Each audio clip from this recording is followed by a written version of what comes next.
ఈరోజు petrol, diesel, gas భారతదేశం 140 కోట్ల మంది ప్రజలకు నిత్యావసర సరుకుగా మారిపోయింది. మరి ఇట్లాంటి పెట్రోల్, డీజిల్, గ్యాస్ ధరలు రోజు రోజుకు పెంచుకోవడానికి ఈరోజు ప్రభుత్వం అనుమతి ఇచ్చింది ఆయిల్ కంపెనీలకు.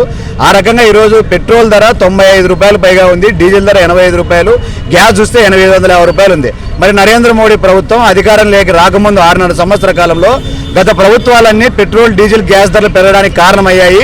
నేను అధికారంలోకి వస్తే 100 రోజుల్లోనే మొత్తం అన్ని తగ్గిస్తాను, ధరలు అదుపులో పెడతానని చెప్పి నరేంద్ర మోడీ గారు చెప్పారు. మరి ఈ రోజు ఏ రకంగా ఉంది? మరి నరేంద్ర మోడీ ప్రభుత్వం అంతకంత డబుల్ ఈరోజు ఆయిల్ కంపెనీలకు ఊడిగం చేసే పరిస్థితుల్లో ఉంది. ఈరోజు 850 రూపాయలు పైగా గ్యాస్ ఉంది, 95 రూపాయలు పైగా పెట్రోల్ ఉంది, డీజిల్ పెరిగిపోయినాయి. ఈరోజు డీజిల్ ఒక రైతు తమ పంట పొలంలో పండిస్తే అది వేరే చోటుకి అమ్ముకోవడానికి పోవాలంటే ఈరోజు డీజిల్ ధరలు పెరిగాయి. ప్రజలకు నిత్యావసర సరుకులు దగ్గర అందుబాటులోకి రావాలంటే ఈరోజు డీజిల్, నిత్యావసర సరుకులు పెరిగిపోయాయి. అందుకనే ఈరోజు నరేంద్ర మోడీ చెప్పినటువంటి మాటలు కేవలం ఆచరణ రూపంలో లేవు. అందుకని ఈరోజు సామాన్య మానవుడు కరోనా సమయంలో బతకాలంటే చాలా కష్టంగా తయారైపోయింది. ప్రతి కుటుంబం పైన ఈ డీజిల్ ధరలు, పెట్రోల్ ధరలు, గ్యాస్ ధరలు నెలకి 2-3 వేల రూపాయల పైగా భారం పడుతోంది. అదే పరిస్థితిలో మన రాష్ట్ర ప్రభుత్వం కూడా కేంద్రం పెంచితేనే ఇదే చాలన్నట్టు రాష్ట్ర ప్రభుత్వం కూడా వ్యాట్ను పెంచుతూ పోతోంది. రాష్ట్ర ప్రభుత్వం కూడా వ్యాట్ను తగ్గించి ధరల అదుపులో పెట్టాలని చెప్పి ఈరోజు రాష్ట్ర ప్రభుత్వాన్ని ఒక సామాన్య పౌరునిగా నేను అడుగుతున్నాను. కొన్ని రాష్ట్రాల్లో 10 రూపాయలు తగ్గించారు, మన రాష్ట్రంలో మాత్రంగా పెంచుతూనే ఉన్నారు. రాష్ట్ర ప్రభుత్వం చిత్తశుద్ధితో పనిచేస్తుందని మీరు భావిస్తున్నారా?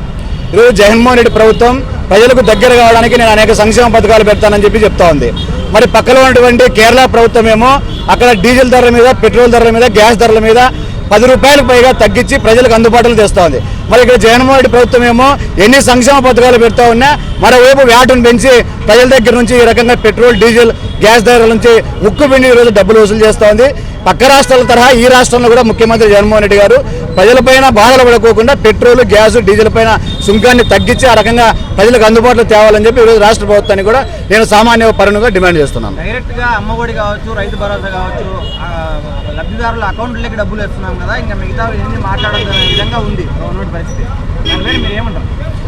పథకాలు ఇస్తున్నాడు మంచిదే, పథకాలు ఒకవైపు ఇస్తూనే మరోవైపు ఇంత పెద్ద ఎత్తున ప్రజల నుంచి ముక్కుబెట్టి వసూలు చేస్తూ ఉంటే ఒక ఇంటి దగ్గర నుంచి ఏదైతే ఆయన అమ్మఒడికి 15,000 రూపాయలు, అదే రకంగా ఇతర పథకాల నుంచి వచ్చే డబ్బులు ఉన్నాయో అవన్నీ కూడా మళ్ళీ తిరిగి ఆయన ప్రభుత్వం దగ్గరగా చేరుతా ఉన్నాయి పన్నుల రూపాన. అందుకనే అమ్మఒడి, అవి ఇతర సంక్షేమ పథకాలు ఎన్ని ఇచ్చినా ఇవి ప్రజలకు లబ్ధి చెందే పరిస్థితులు లేవని, ఎందుకంటే వచ్చిన డబ్బులంతా తిరిగి ఆయనకే జమ అవుతున్నాయి. మరోసారి ప్రభుత్వం ఆలోచించాలని చెప్పి ఈ సందర్భంగా డిమాండ్ చేస్తున్నాను.